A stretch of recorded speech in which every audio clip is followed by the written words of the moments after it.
Mallorca i les Balears en el seu conjunt han sofert una important transformació en poques dècades.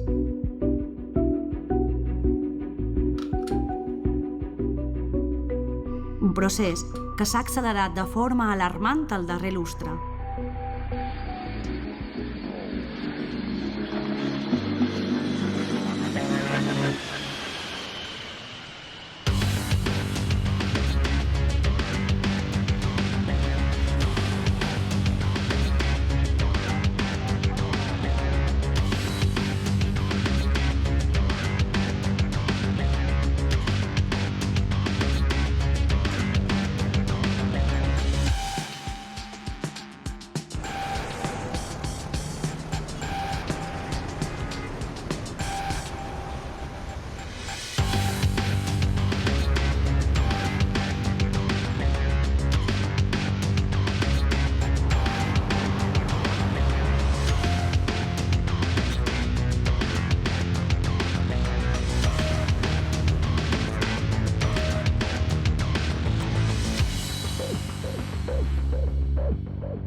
Mallorca i les Illes Balears en general era una terra que havia estat un poc al marge del món industrial i a principis dels anys 30, quan la República comença un incipient sector turístic a Mallorca, molt petit a Eivissa, això s'interromprà durant la Guerra Civil i amb això arribarem als anys bons, són els anys 50. Que és quan el franquisme pareix que arriba a un punt que no pot progressar, és a dir, els treballadors eren molt més pobres que abans de la Guerra Civil, hi havia insatisfacció social i aleshores els Estats Units i el Banc Mundial van recomanar a Espanya, en plena Guerra Freda, que el que havia de fer era obrir-se en canal en el turisme.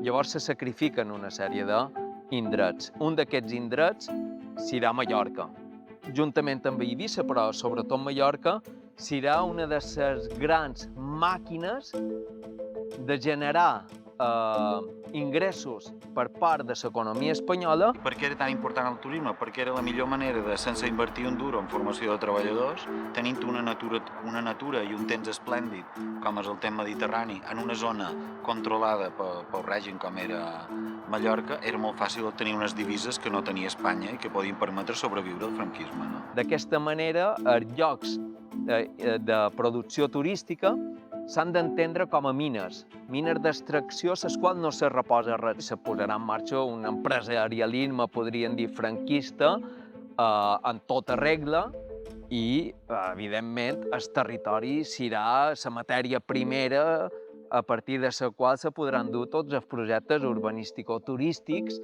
de l'estat espanyol. No hi havia control democràtic damunt del que se feia. En el mateix moment que se va obrir Mallorca com a destinació turística, hi va haver altres illes que també les empreses turoperadores intentaren dur turisme cap allà i els mateixos habitants de les illes van dir que no, Còrsega, Sardenya. Primer que hi havia era una societat democràtica en què la població, la gent opinava.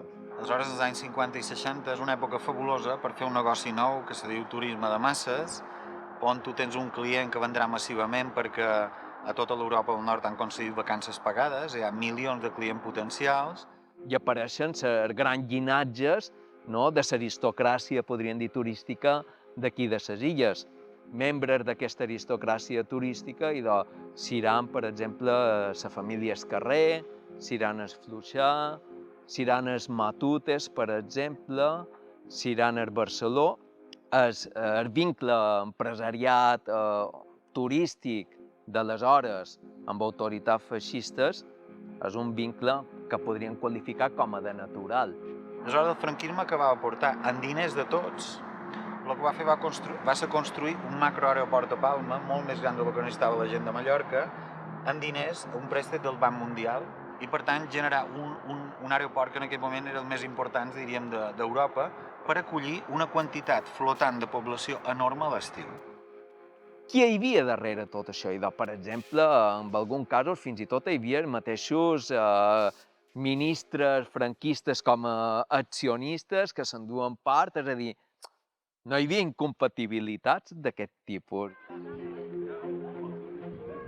Aquí no se respectava res, aquí, però com per tot se va fer, com se van fer les coses. Tots sense ni clavelleres, ni res absolutament. Tots els hotels que aquí hi havia, que a la part d'aquella part d'allà, hi ha el Pollença, hi ha el Pollença, i tots ho tiraven a la mà. O sigui, totes les aigües brutes se n'anaven a la mà.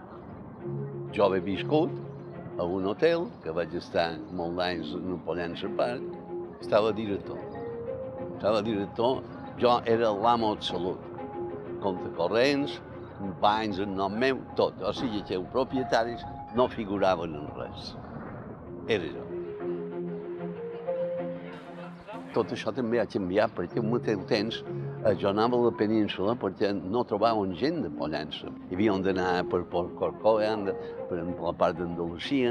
Jo llavors me n'anava i duia 20 o 30 dones per fer feina aquí. I venia que llavors l'hostaleria, tota aquesta gent que venia menjava i dormia en uns hotels. I tot això, l'hoteler ha començat a tirar empentes i empentes i empentes i les habitacions que tenia per un personal han desprescudes i no m'ha dit res. Fa molt d'anys que vaig abandonar. Vaig abandonar.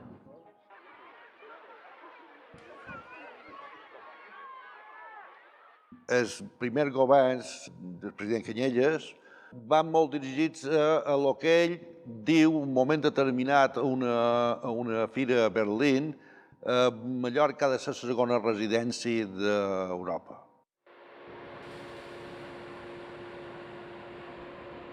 La població d'aquestes illes no són prou conscients de fins a quin punt som un lloc d'assaig de moltes polítiques del capitalisme turístic a nivell mundial. El capitalisme ho està assajant aquí a Balears i després copien aquest model a altres destinacions, sigui la Costa del Sol, Canàries, el Carib. Aleshores, el capitalisme i també el capitalisme de les Balears, de les empreses Balears, va així.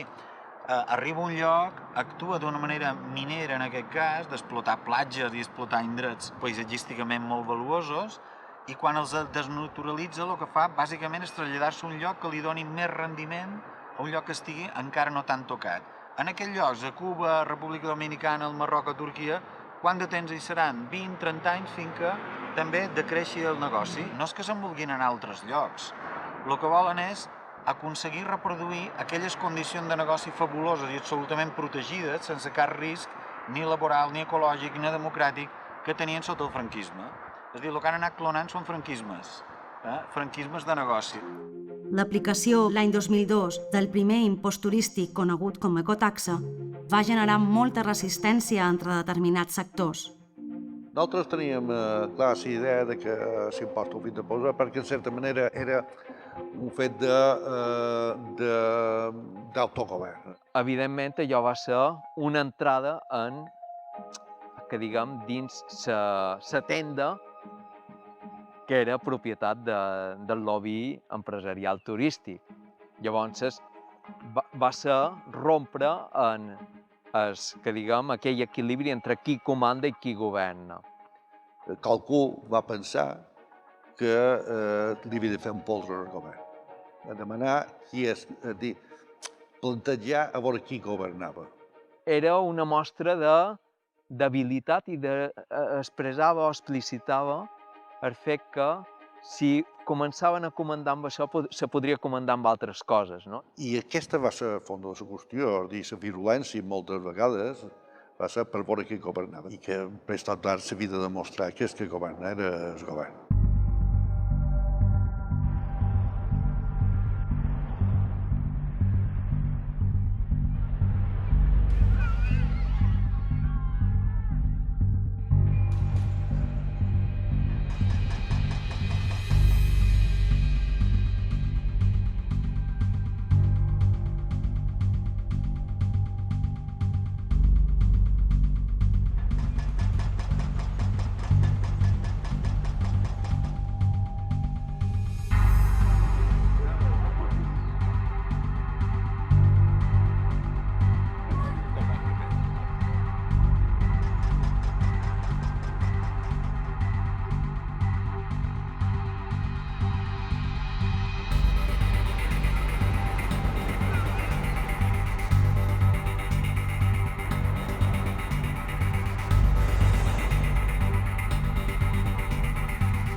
La vida es una suma de experiencias y solo unos pocos saben apreciarlas.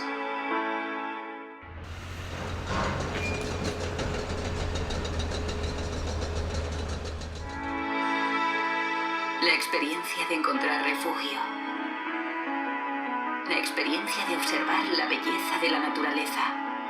El Mediterráneo. El mar.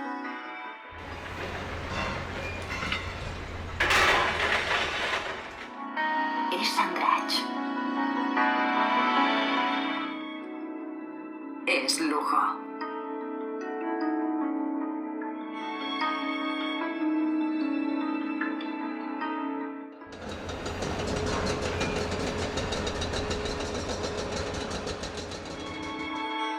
New Folies. Una experiencia solo para unos pocos. Pensàvem certament que aquests nous desenvolupaments, aquestes promocions a la bèstia, arrasant muntanyes senceres, no els tornaríem a veure. Mos surt ara aquest New Folies Andratx i mos ne sortiran d'altres, perquè el planejament encara ho preveu. Aquesta illa té uns planejaments urbanístics a molts dels municipis que se varen fer quan hi havia tota la febre expansiva de el duo immobiliari turístic. Aleshores, molts d'aquests planejaments segueixen encara a dia d'avui vigents.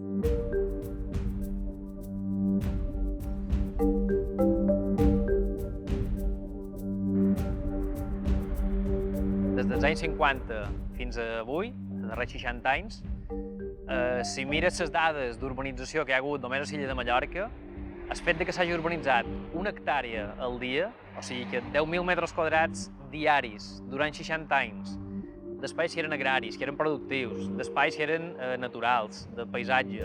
Tant el tema de la construcció com l'economia basada en la construcció i vinculada a l'explotació turística d'aquest territori, evidentment no entén de límits. No entén de límit ni en capacitat de càrrega biofísica de la pròpia illa, de recursos naturals, de consum de territori i, evidentment, això és una mostra. Duguem més turistes, perquè venguin més turistes han d'estar còmodes i han de cabre, han de fer carreteres més grans, ports més grans, aeroports més grans, han de gestionar una aigua que no tenim, potabilitzant-la, depurant-la, etc.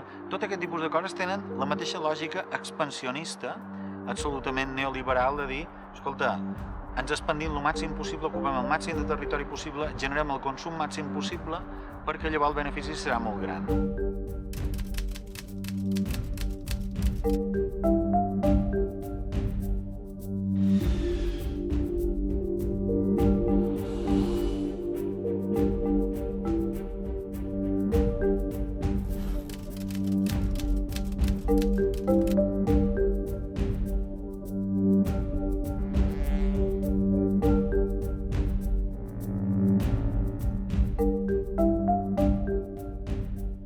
de cada vegada hi ha més gent en ple estiu i alhora s'està escampant la freqüentació de cap a les temporades, diguem-ne, de temporada baixa, no?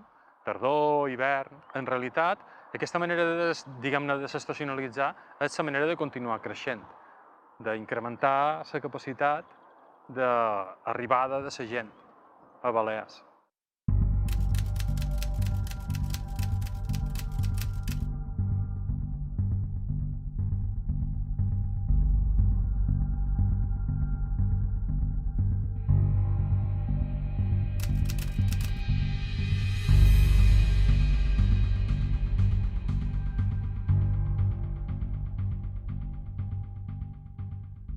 Aquí hi ha una part del negoci importantíssima i és la manera així com el capital aconsegueix rendibilitat, sigui en la continuació de les obres del segon cinturó de Palma, sigui en el perllongament de l'autopista fins a Campos.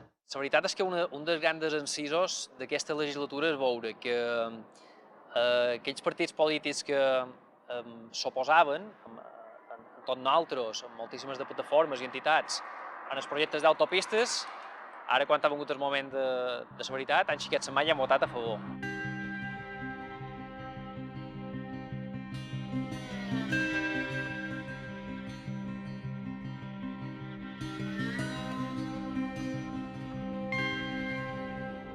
De tenir en compte que quan parlam de l'activitat turística no se pot desvincular aquesta de l'ús d'energia.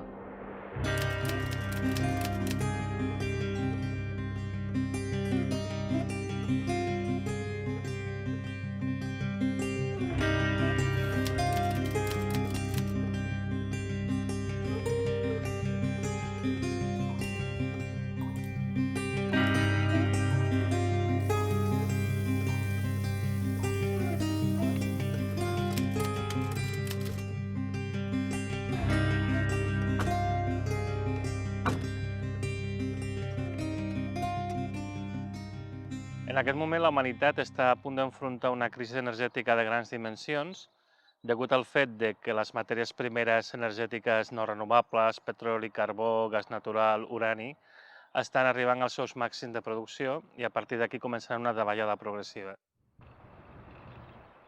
I les fonts d'energia renovables, tot i que poden donar un gran potencial, mai no arribaran a cobrir el forat que deixen aquestes al darrere.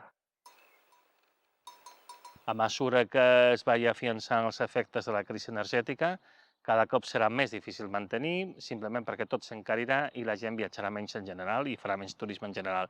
Pensar que continuaran arribant hordes i hordes de turistes que consumiran aquí i guanyaran molts de diners és completament il·lusori.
Això un temps era una plaça. Teòricament, les places són per els nens juguin, perquè els veïnats puguin descansar, per En fi, gaudir una miqueta de la ciutat. Era una font, i ara te veus obligat a haver de consumir. A més, és modernista, és preciosa, l'ocupació i la mercantilització de l'espai públic és total i absoluta. Just han deixat aquí un passadís, però el problema és quan vengui qualcú en passa en mobilitat reduïda, que aquí qualcú amb una cadira de rodes o amb un... Palma ha esdevingut els darrers anys una ciutat molt més turística del que era. El flux de visitants ha arribat a punts insuportables. Això afecta inevitablement els seus residents, principalment els que viuen al centre. Palma és un cas paradigmàtic de la massificació turística que ens ha robat les nostres vides per convertir l'escenari on vivim a un espai mercantilitzat. A ciutat el que tenim aquests darrers anys és un increment desmesurat de presència de turistes amb l'espai, diguem-ne, de reproducció social, l'espai dels ciutadans, que ha creat una certa inquietud en la població perquè ens hem trobat que ja no només tenim turistes en aquells espais tradicionals de consum que tenien ells, sinó que la mateixa ciutat s'ha convertit en un espai de consum tota ella. Existeix un abans i un després dels creuers. Hi ha unes dades molt interessants que va publicar el diari The Guardian l'any passat i parlaven del vaixell, del creuer Harmony of the Seas. Aquest creuer és probablement el paradigma perquè és molt gros, consumeix 150 tones de combustible cada dia i contamina, és que és impressionant, contamina en qüestió de CO2 de més 80.000 cotxes. Doncs un dels problemes associats al transport marítim és que típicament el combustible que es fa servir als vaixells és un combustible molt contaminant, perquè essencialment és la fracció del refinat del petroli de més baixa qualitat, amb més contingut de sofre, més contingut de metalls pesats, que són altament tòxics, etc. Que les pròpies societats pneumològiques alemanyes desaconsellen a les persones que pateixen malalties pulmonars que s'embarquin a un creuer perquè està demostrat que a les cobertes hi ha una acumulació de contaminants molt forta i els perjudica. Probablement, si fossin conscients del risc per a la seva salut, optarien per una altra manera de passar les vacances. Sembla que és tot alegria i bon rotllo, però vull dir, estan posant en perill la seva salut també. No només hi ha aquest efecte sobre el medi ambient, sinó que hi ha una pressió damunt la ciutat i no se sap quin és l'impacte sobre l'estrès d'una ciutat i els seus habitants que fan aquest desembarcament de milers de turistes, de consumidors. La desmesurada turisticització de Palma està canviant la fisonomia comercial de la ciutat, fent desaparèixer comerços amb dècades d'antiguitat que formaven part de la memòria col·lectiva dels ciutadans i ciutadanes. Som en Tolo Ramis Ferrer i som els fills dels fundadors del Bar Cristal des de l'any 55. Jo, des de l'any 61, l'any que vaig néixer, i des d'aleshores som aquí. Tancam perquè s'ha acabat un contracte i el nou hi ha un preu molt abusiu, molt inviable, que no se pot fer front, ens demanen entre un 70 i un 75% més de lo que pagam. Hem negociat, hem fet el que hem pogut, s'han barrejat xifres, però que va, no pots abusar llavors damunt una consumació i damunt el trato i damunt el que han duit la filosofia d'aquests 62 anys. Tenint en compte que tenim clientela que tenen més anys que nosaltres duim aquí, que l'han conegut tota la vida, 70, 80 anys, i li sap molt de greu, és com una mort, és com si perdiguessin un amic. Però trobam un altre desplaçament de comerç que trobo que és encara més important, que seria el comerç d'abastiment, d'aprovisionament i de proximitat. Els mercats passen a estar dirigits completament als turistes, se venen més ostres i sushi que puestos de peix i se perd realment un entorn vital.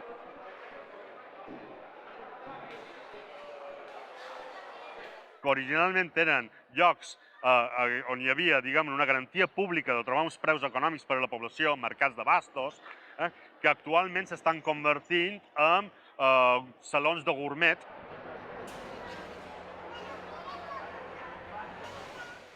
Però les conseqüències de la turisticització de la ciutat van més enllà, afectant de forma molt greu els preus de l'habitatge, un problema que s'està extenent a tota l'illa.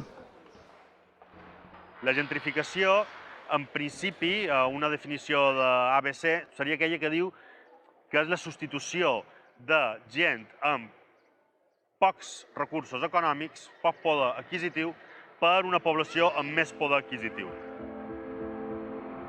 En els espais on més lloguer turístic hi ha, són els espais, de fet, que més s'han gentrificat. Allà on hi ha més lloguer turístic és allà on ha pujat més el preu de l'habitatge.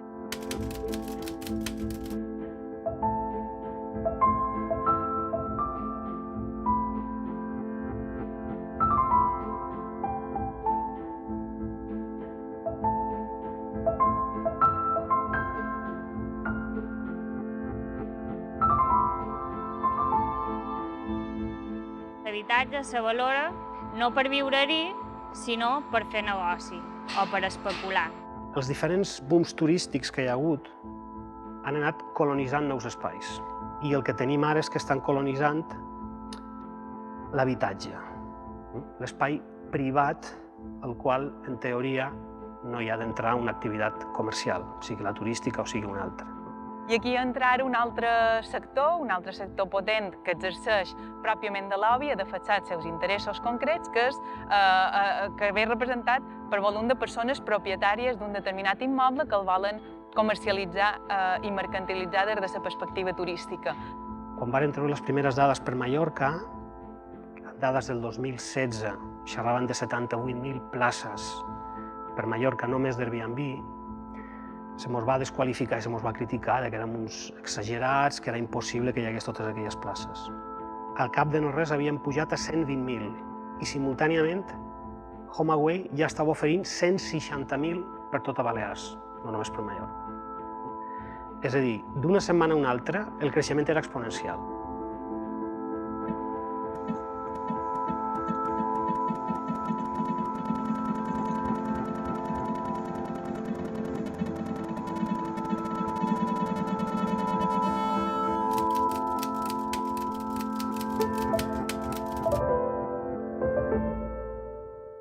Es diu habitatge vacacional. Nosaltres diem no, lloguer turístic, perquè és una activitat turística com la que fan els hotelers. Es diu home sharing, compartir la llar. No, es diu hotelització de la llar. Converteixes casa teva en un hotel. Ens diuen diversificació econòmica. No, això és turistificació. És a dir, és més del mateix, és més turisme.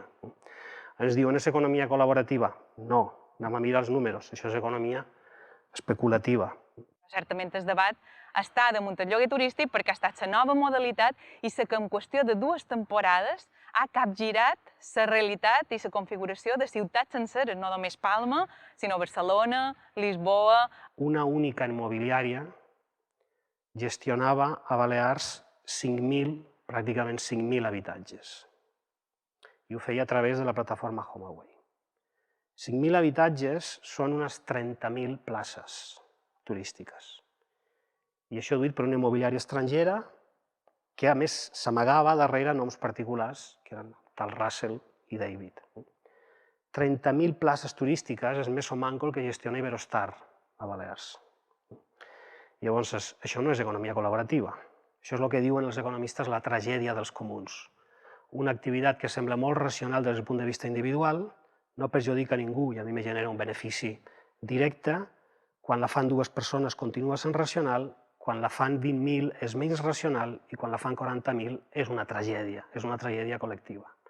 Això és el que ha passat amb el lloguer turístic.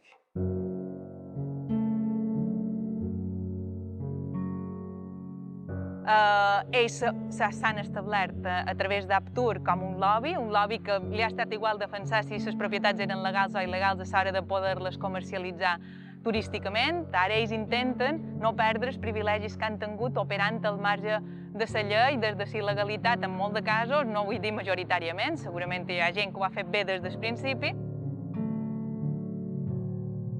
I molt sovint, dins les discussions que hi ha al voltant del lloguer turístic, el problema es planteja en aquests termes. És que hi ha un cert sector que es veu perjudicat perquè no pot accedir a l'habitatge, però hi ha molta més gent que guanya i que, a més, particularment aquesta gent és de classe treballadora i pot pagar la hipoteca gràcies a això. Per què acceptam que hi ha una taxa acceptable de perjudicats pel lloguer turístic? Perquè hi ha un percentatge major o semblant de gent que es beneficia. Aquesta mena de càlcul utilitarista no l'acceptam quan xerram de drets fonamentals. Tampoc no l'hauríem d'acceptar en el cas del dret de l'habitatge. És això el que volem? És una mena de neofeudalisme de classes propietàries parasitàries el que volem? Perquè això és el que significa el lloguer turístic a gran escala. La situació de Mallorca és encara superada pel que es viu a Eivissa, on s'estan traspassant tots els límits possibles. A Eivissa tenim realment, amb el tema turístic i amb el tema immobiliari, un síndrome d'Estocolm. No hi ha normes, no hi ha cap tipus de control, no hi ha autoritats i bàsicament tothom fa el que li dona la gana. Evidentment, les màfies immobiliàries s'instal·len a Eivissa, evidentment els preus que es paguen a Eivissa són desorbitats, s'estan donant casos d'eivissencs que han d'abandonar Silla, se n'han d'anar a viure fora i buscar-se la vida fora, perquè d'un dia per l'altre t'acabes contracte i passen de demanar-te una cosa raonable a demanar-te coses absolutament inassumibles. Jo penso que qualsevol persona a Eivissa que realment hagi denunciat les injustícies que ens comporta aquesta dinàmica en què estem immersos, ha patit coaccions, que ha patit amenaces, més o menys vetllades, més o menys intenses.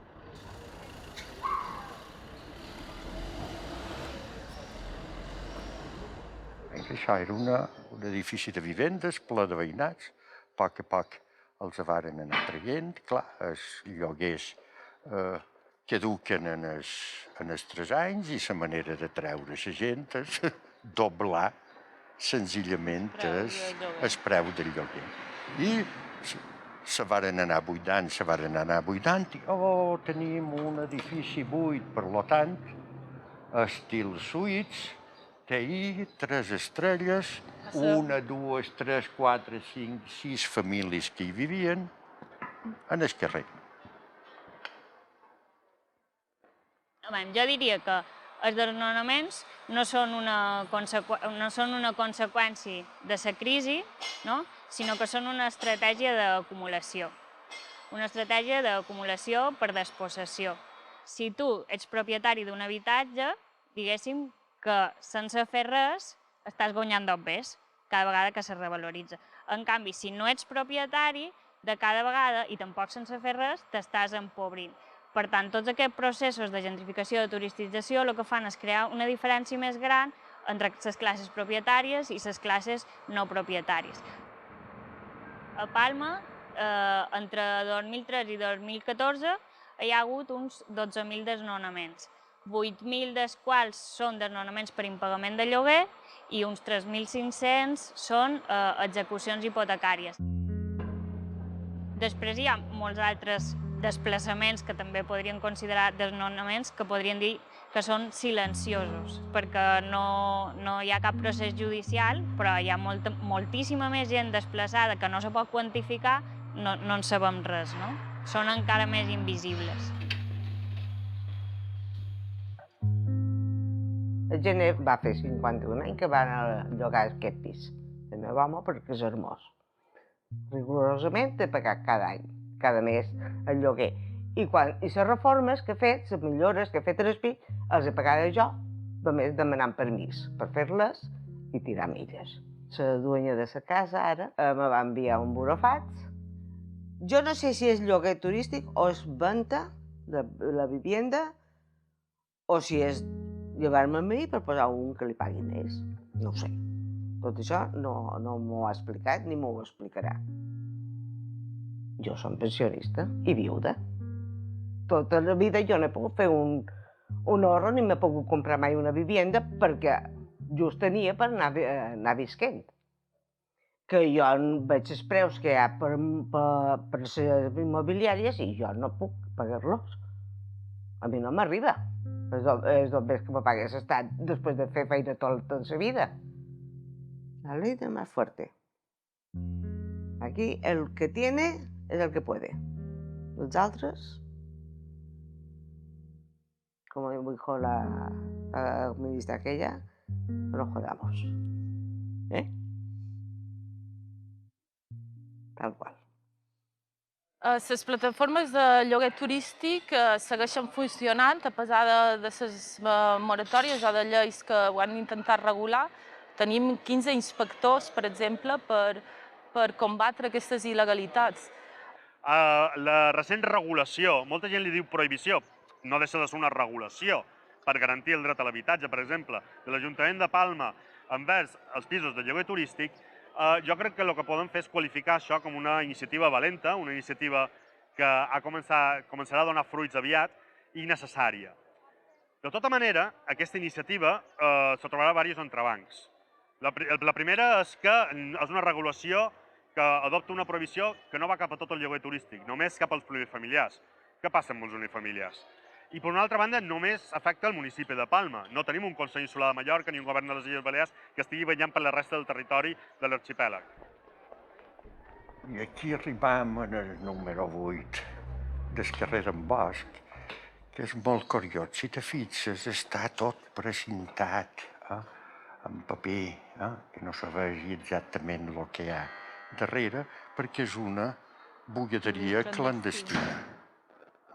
Que se dedica a fer la nova, de pisos turístics, etc. Els treballadors que se dediquen a això tenen contracte, tenen seguretat social, tenen un horari, tenen vacacions. La precarització arriba a uns extrems. I tenim 15 inspectors en tota Mallorca per controlar-ho. Per controlar 650.000 places. L'Ajuntament de Palma, per una banda, diu sí, regularem i mantindrem la prohibició de lloguer turístic en plurifamiliar. Surt el govern l'endemà i diu no tenim pensat augmentar el número d'inspectors. La trampa és la burla de lo que és una llei. Si no hi ha mecanismes per aplicar-la, aquesta llei és inexistent. Seguiran votant-se la prohibició com la s'han votada fins ara.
La riquesa que genera cada turista cau any rere any. És a dir, pel mateix volum de riquesa que generàvem fa 20 anys, hem de menester moltes més arribades de turistes a dia d'avui. Hem passat de ser la primera comunitat en renta per càpita a ser la 6ena a tot Espanya, a pesar de l'augment espectacular d'arribades de turistes. Ara tenim regions com Aragó o La Rioja amb un percentatge turístic irrisori que estan molt millor que nosaltres a nivell purament monetari.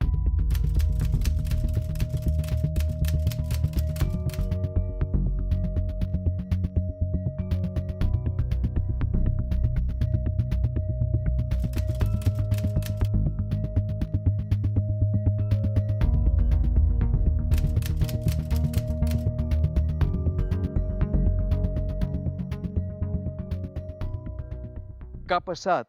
No només que la renda per càpita ha disminuït, sinó que també la desigualtat s'ha expandit. Com és que les generacions joves ho tenen pitjor que la generació que va venir a migrar de Balears o que hi vivia i que ara té 70 anys, posem per cas, no? Per cada 100 euros que es guanyen a Balears, quants en queden a Balears? Això no ho sap ningú. Fixeu-vos que la Universitat de les Illes Balears no ho publica, no hi ha cap estudi fet sobre això. Les grans corporacions turístiques, fins i tot nostres, fan el negoci aquí, però en realitat trafiquen amb els beneficis a través de paradisos fiscals i deixen de contribuir, així com toca, proporcionalment a la nostra caixa pública. Com és possible que s'hagi fet aquesta animalada de milions cada any des de fa 60 anys i no siguen rics? Quina és la realitat ara? Un model econòmic tremendament vulnerable, perquè depèn gairebé en exclusiva d'un sol sector econòmic, que no depèn de nosaltres que vagi millor o pitjor. No hem estat capaços de planificar, podent anticipar i evitant algunes de les conseqüències més negatives que està generant aquest model. Això és la resposta més evident que se m'haurà escapat de les mans. La nostra societat té un problema d'aprenentatge. És a dir, com a societat, com a sistema social en conjunt, les estructures dominants són incapaces d'aprendre les lliçons per moltes vegades que es repeteixen de forma traumàtica. A mig i llarg termini això és un suïcidi. Les administracions públiques apliquen mesures correctives que sobretot van orientades, al meu entendre, a que el sistema se mantengui, no?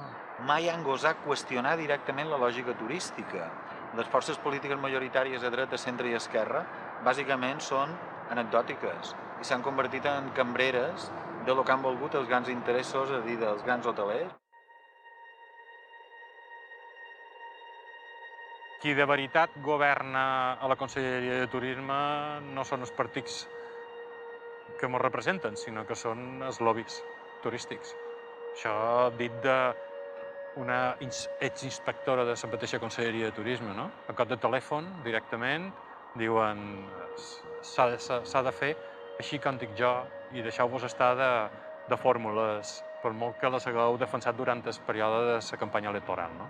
El que se fa és intentar fer veure que se modula, que se regula aquesta inèrcia que tanmateix els hi passa per damunt a ells i mos acaba passant per damunt a nosaltres. El discurs pot canviar, el manco durant temps d'eleccions, però a l'hora de la veritat, a la pràctica, fins i tot els més progressistes acaben sent pragmàtics i assumint quines són les regles del joc, afavorint les grans empreses. La classe política, sobretot d'esquerres, té molta por a que els marquin com a radicals. I el que nosaltres necessitem precisament en aquestes illes ara són polítiques radicals. Són polítiques rupturistes, que rompin en les inèrcies i que rompin precisament en que a dia d'avui no ens poden trobar en situacions com aquestes. L'altre dia ens feien aquesta pregunta. Però si un turista vol venir i vol tenir aquesta possibilitat d'allotjar-se amb aquesta modalitat, han de prohibir totalment. I tu dius, bueno, si a partir d'ara prohibim, no passa absolutament res, perquè tenim 90.000 places d'allotjament turístic que ja no se veuran afectades ni per la zonificació ni per les noves restriccions que ha ficat la llei turística als habitatges de lloguer vacacional. No partim de zero en absolut. Les condicions laborals dels treballadors i treballadores del sector turístic han anat empitjorant al mateix ritme i en paral·lel a l'augment del nombre de turistes dels darrers anys. L'enorme riquesa que genera el sector no arriba a qui ho fa possible. La crisi darrere el que ens ha provocat és un escenari perfecte per disciplinar la força de treball en el sector turístic. I, malgrat que hi ha una sobreocupació, hi ha els hotels plens, hi ha una sobresaturació turística, s'està exigint cada vegada més a la gent treballadora més feina, a canvi de salaris més baixos i a canvi de més flexibilització. Cada vez tenemos más quejas. Este año tenemos más que el año pasado y el año pasado tuvimos más que el anterior. Hem passat de viure del turisme a malviure del turisme, no? A veure'ns de cada vegada més sotmesos. Tú vas a cualquier centro de trabajo, a un hotel, y ves que los recepcionistas están echando humo por las orejas, te vas a la cocina y están estresados, en el restaurante igual, y ya no digamos en las compañeras de pisos. Amb una cambrera de pis m'explicava que un client en un hotel de luxe estava pagant 900 euros la nit, ella tenia 22 minuts per fer l'habitació net i en aquell moment estava cobrant el salari mínim interprofessional, 655 euros. Per alguna banda, hi ha una quantitat de diner que està marxant i que no té a veure amb el sosteniment de la gent que està fent la feina.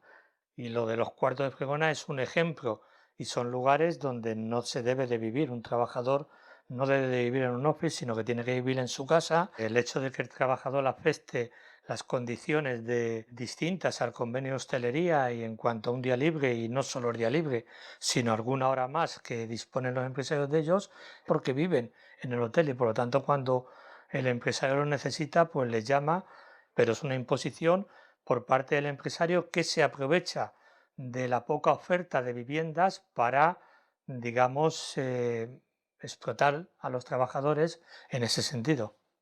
¡Por un trabajo digno! ¡Por un trabajo digno! ¡Por un trabajo digno! ¡Por un trabajo digno!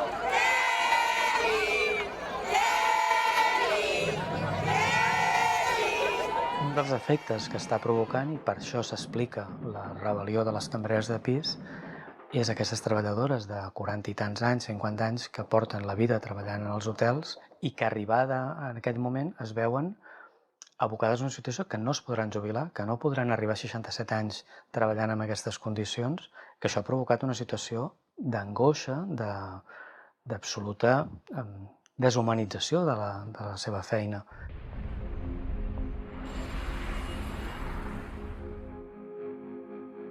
Quan entra a la consulta una cambra de pisos de les veteranes és que no fa falta demanar-li a què se dedica, és que ja caminen així, perquè estan constantment en flexió. Hem convertit a unes treballadores en malaltes cròniques. Presentamos problemas de salud, las que más, hernia de disco, tenemos el túnel carpiano, las rodillas hechas polvos, los tendones, pero la mayoría lo que más estamos son la hernia de disco. Pues sí, porque nos afecta, es un trabajo muy duro. Si al día están levantando 30 o 40 camas que son de madera, que pesan mucho, y no solamente es hacer camas, tienes que hacer baños, tienes que hacer cocina, tienes que hacer terrazas, cristales, tienes que subir y bajar escaleras. Este es el derecho con el que frenas.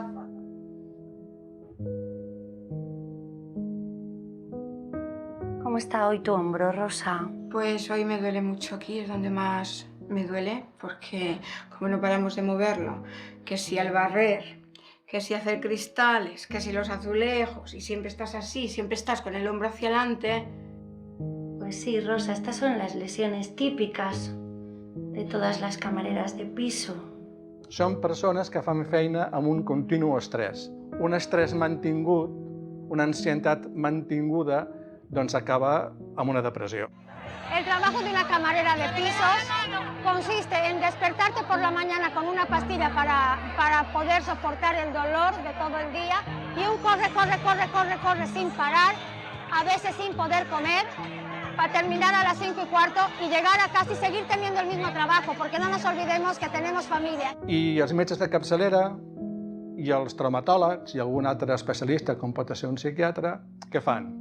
Doncs inicialment els donen analgèsics. De fet, si veieu un bolso d'una cambrera de pisos, el duen plens de medicaments. Què fan llavors els metges? Fan una escalada terapèutica. Si això no t'abasta, et donen una cosa més forta. Què és una cosa més forta? Els opiacis. Provoquen tolerància, altra vegada, provoquen addicció i síndrome d'abstinència, quan es retiren bruscament. Así tumbado mejor para estirarte, ¿a que sí? Sí. ¿Y para dormir te duele? Uy, sí, también. Tengo un relajante muscular todas las noches y estoy tomando tramadol. Sin él no podría dormir, ¿eh? Es que no duermo. El día que se me olvida tengo que levantarme a tomarlo. Porque está un poco inflamado. Cuando está inflamado duele de noche. Los empresarios cada año ganan más porque sube más el turismo, cada vez batimos récords, pero los obreros seguimos cobrando lo mismo. Hagamos más o hagamos menos, cobramos lo mismo. La riqueza que genera la isla nosotros no lo estamos viendo, somos trabajadores pobres. La major part d'hotelers, quan han de rebre una inspecció de treball, ho saben. I com ho saben? No ho sé. No ho sé, perquè a mi m'han dit moltes cambreres de pisos. Mira, resulta que a mí me toca hacer siempre 25 habitaciones. Y hoy me han puesto 18. ¡Qué bien! Estoy contenta. Hoy tengo solamente 18 habitacions. I llavors, aquell dia, hi ha una espècie de treball. Quina casualitat que el dia que me rebaixen la càrrega de feina, aquest dia és el dia que va a inspecció. Però no estan avisats, Tú lo que me puedas arreglar, que me ayuda muchísimo. Si no aguanto yo esta temporada. O acabamos con las cargas de trabajo abusivas que se están produciendo en este momento, o vamos a tener un problema todos, los trabajadores, los empresarios y los políticos que a veces se quieren poner medallas que no son suyas. És un problema laboral, és un problema social, és un problema sindical, no és un problema mèdic. O sigui, aquests pacients no haurien de venir a la consulta.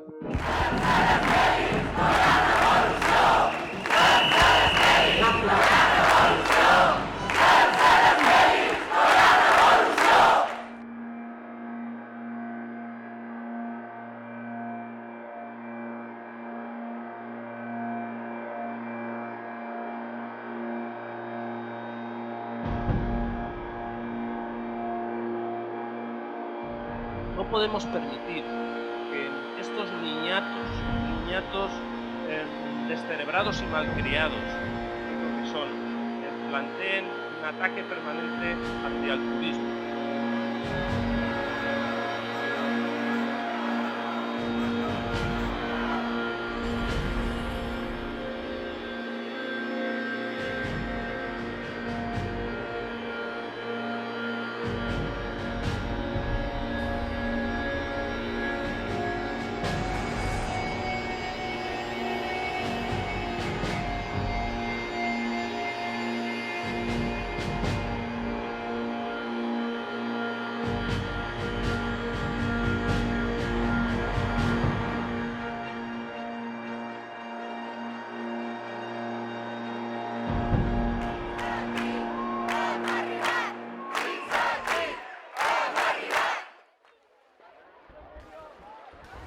A la situació que estem ara, una nova crisi financera que afecti el sector immobiliari o un fenomen climàtic o meteorològic advers que afecti a l'arribada d'avions o un augment del preu del petroli és una catàstrofe per al conjunt de la societat.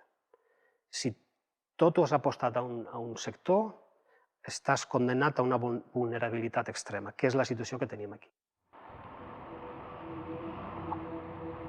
Ja xerrar de sostenibilitat dins d'aquests termes, en els termes de la nostra illa, és pràcticament una utopia, quan no un atac directament a la intel·ligència de la resta de persones que vivim aquí. La sostenibilitat és impossible en una illa d'1 milió de persones que acaba rebent 15 milions de turistes els mesos d'estiu.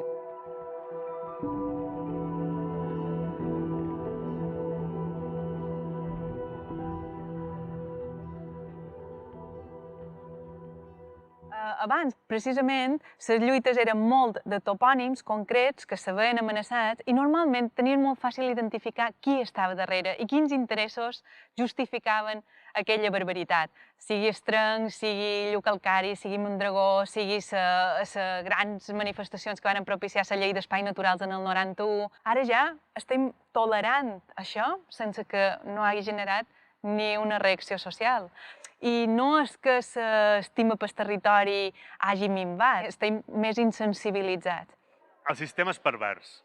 És pervers en tant que mos fa a totes les treballadores mos fa ser, diguem-ne, còmplices. Precisament perquè hi ha gent que treballa i que té llocs de feina, per molt precaris i flexibilitzats i genuflexionats que siguin, en la indústria turística, per exemple. I el que veiem és que ara tota aquesta gran massa de població que és crítica en el turisme perquè en pateix les conseqüències de manera diària, no està organitzada, no ha trobat potser els seus canals per expressar el seu malestar. I jo crec que és aquí on el conjunt de les entitats han de fer un esforç per integrar aquestes persones. Jo crec que ara mateix passaríem d'aquests salvams toponímics que varen conèixer i que varen marcar la lluita ecologista en els 70, els 80 i els 90 a un salvam Mallorca en general.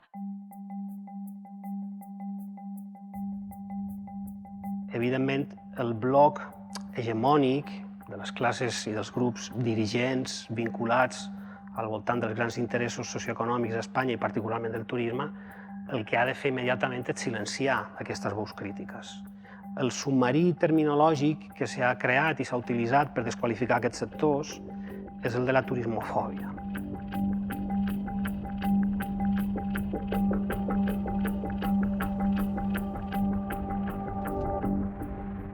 El terme turismofòbia és una cosa...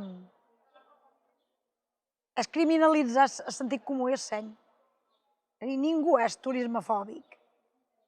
La gent té fòbia a quedar-se sense casa, té fòbia a cobrar uns salaris miserables, té fòbia a la massificació que l'esclafa, en el trànsit que te té aturat hores per arribar a qualsevol banda, a no quebre enlloc, a sentir-te foraster que teua, a no poder anar a una platja. En això tens fòbia, no tens fòbia al turisme. Jo crec que això s'ha d'aplaudir perquè ens ha posat en un escenari en el qual, per primera vegada, la crítica turística apareix a primera plana del mitjan de comunicació i comença a estar en el debat públic.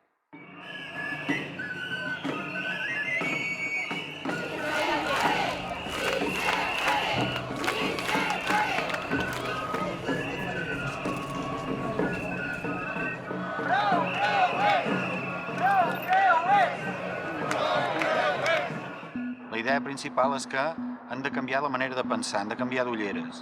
Les ulleres han de ser, vivim bé a les Balears, sobretot vivim molt pitjor, cada vegada pitjor respecte a com vivíem.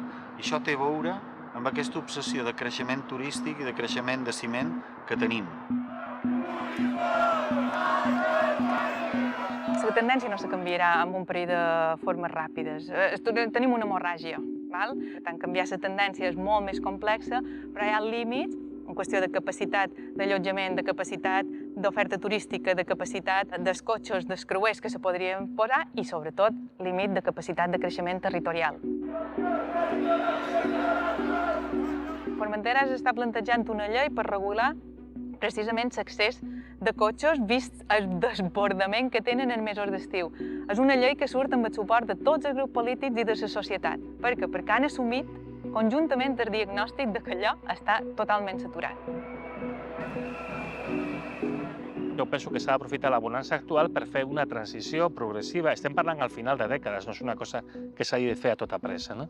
Perquè a mesura que el turisme vagi esvaint-se i s'esvairà, doncs pugui anar donant un relleu a aquestes altres activitats que permetin crear ocupació i mantenir una estabilitat econòmica i social.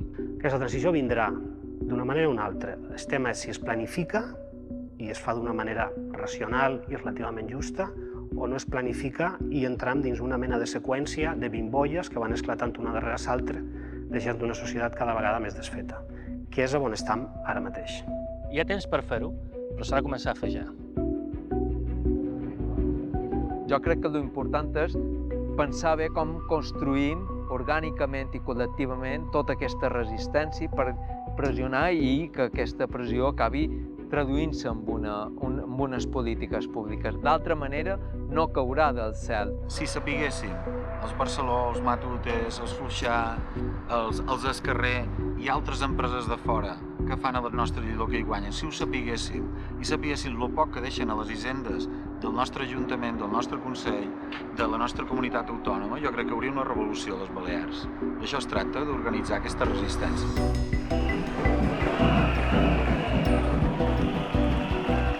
El discurs de Mallorca viu del i per al turisme, el xantatge a la població mallorquina ha estat continu. Ningú s'ha atrevit a oposar-se al relat hegemònic, fins ara.